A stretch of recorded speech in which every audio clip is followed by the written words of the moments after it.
नमस्कार बच्चों। आज मैं क्षितिज भाग 1 गद्य भाग के लहसा की ओर नामक पाठ पढ़ाने जा रही हूँ। यह गद्य का दूसरा पाठ है। लहसा की ओर पाठ के लेखक है राहुल सांस्कृत्यायन। पहले ही कल मैंने इस पाठ को आप लोगों को जो पृष्ठ है उसे मैंने व्हाट्सएप पर भेज दिया था और कहा था कि आप लोग इस पाठ को पढ़ लीजिएगा। आशा है कि आप सभी इस पाठ को पढ़े होंगे, क्योंकि जब तक पढ़िएगा नहीं तब तक पाठ मुझे समझाने के बाद भी आपको समझ में नहीं आएगा। इस पाठ के लेखक जैसे कि आप जानते हैं कि राहुल सांस्कृत्यायन है। चलिए मैं पाठ पढ़ाने से पहले इस पाठ के कुछ परिचय दे देना चाहती हूँ। महापंडित राहुल सांस्कृत्यायन अपने विद्वत्ता के लिए ही नहीं, घुमक्कड़ी के लिए भी जाने जाते हैं। उन्होंने एशिया के दुर्गम क्षेत्रों की यात्राएं की। प्रस्तुत पाठ में उनके तिब्बत के क्षेत्र की यात्रा की छोटी सी झलक है। यात्रा पर लिखे लेख यात्रा वृत्तांत कहा जाता है। यह यात्रा 1938 में की गई थी। तब तिब्बत का एक स्वायत्त देश था। लहासा यहाँ की राजधानी थी। आज तिब्बत चीनी गणतंत्र का एक प्रांत है। राहुल नेपाल से होकर लहासा गए थे। बच्चों, मैं पूरे पाठ का तो वाचन नहीं कर सकती, क्योंकि जब वाचन करूंगी तो आप लोग बोझिल महसूस करने लगेंगे, यहाँ तक कि आप कहिएगा कि मैं बोर भी हो रहा हूँ।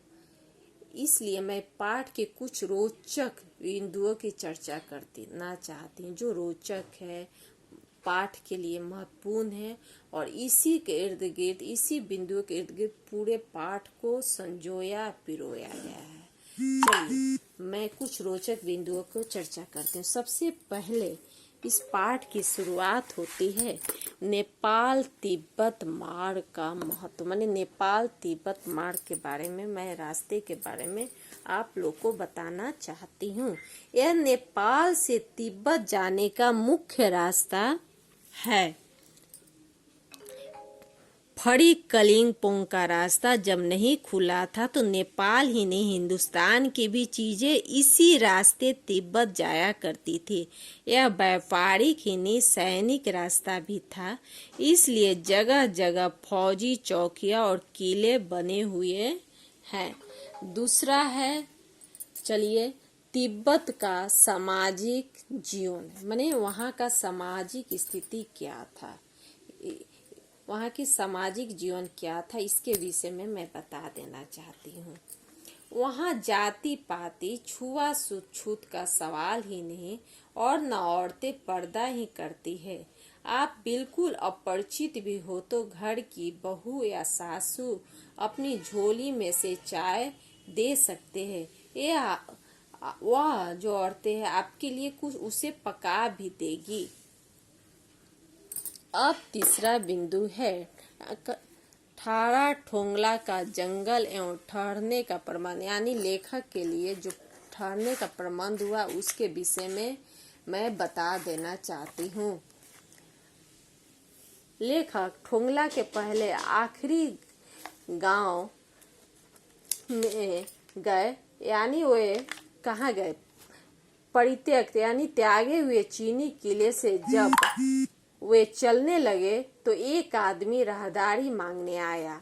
लेखक ने यह दोनों चीटें उसे दे दी। शायद उसी दिन वह ठोंगला के पहले के आखिरी गांव में पहुंच गए।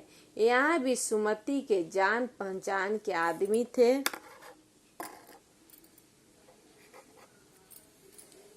और भिखमंगे रहते भी ठहरने के लिए अच्छी जगह मिली।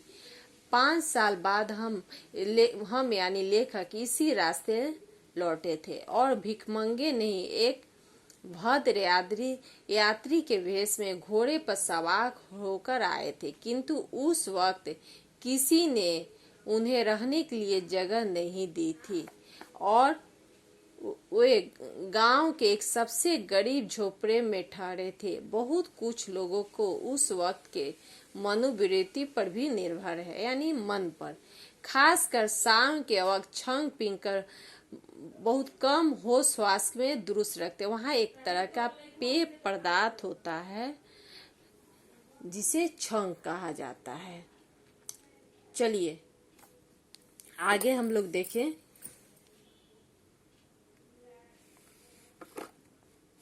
हथियार कानून न रहना।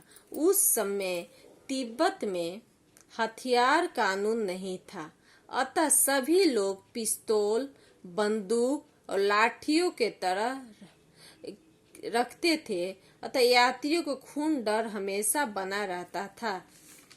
उसके बाद हम लोग आते हैं घोड़े पर सवार। दूसरे दिन वह यानी लेखक घोड़े पर सवार होकर ऊपर जा पहुंचे।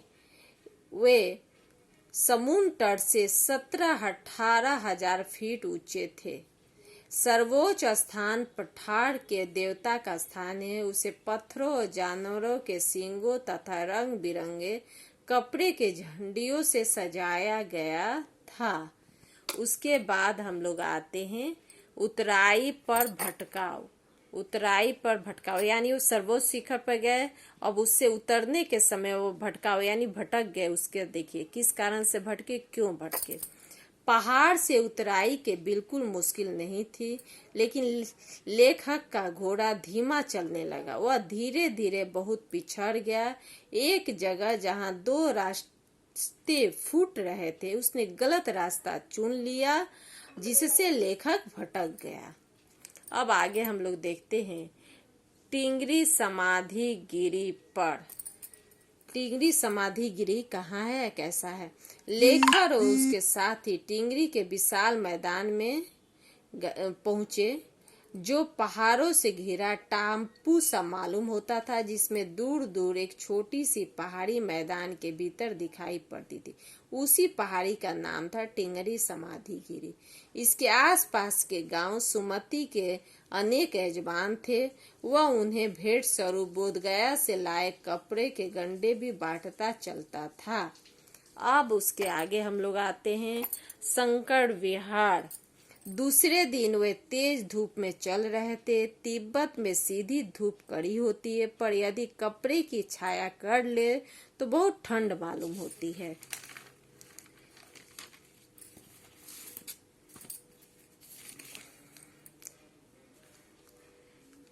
शंकर बिहार में खेती के मुखिया भिक्षु उनसे प्रेम से मिला। वह एक मंदिर में कुनुजूर को हस्तलिखित 103 पुस्तकें रखी थी। लेखक उन्हीं के तलाश में गया था, इसलिए वह वहीं आसन लगाकर बैठ गया। एक एक पुस्तक 15-15 किलो से अधिक वजन के थी। उनका अवलोकन करने के लिए समय की आवश्यकता थी, इसलिए लेखक ने सुमति को अपने यजमानों के पास जाने को कह दिया और अगले दिन अपनी यजमान उठाकर चल दिया। अपना अपना सामान उठाकर वे लोग चल दिए। बच्चों, यहीं पर यह पाठ खत्म होता है।